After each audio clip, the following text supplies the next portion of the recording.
Hi everyone, welcome to our channel. In this video, I will tell you and show you how you can delete your phone number from your Facebook.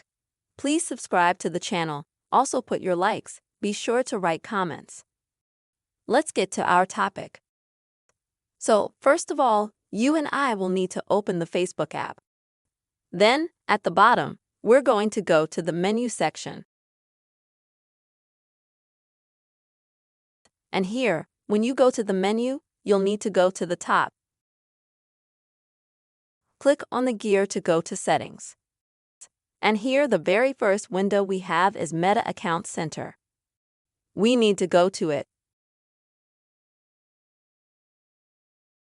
Then we scroll down and find Personal Data. We go into it. And then we see that we have contact information here. And when we go into the contact information, we see that we have our emails here and also our phone number. So in order to delete your phone number, you just click on it. And at the bottom, you'll have a Delete Phone function. If you click on that,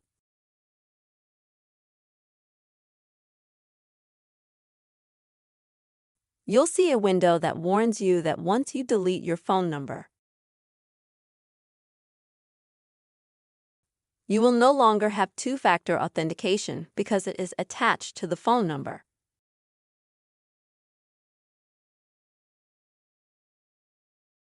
You are also warned that you will no longer be able to use that phone to log in to access your Facebook page. If you agree to these terms and conditions, then you can click Delete. This is the simple method you can delete your phone number from your Facebook page. I hope this video was useful for you. Don't forget to like, comment, and subscribe to our channel. See you later.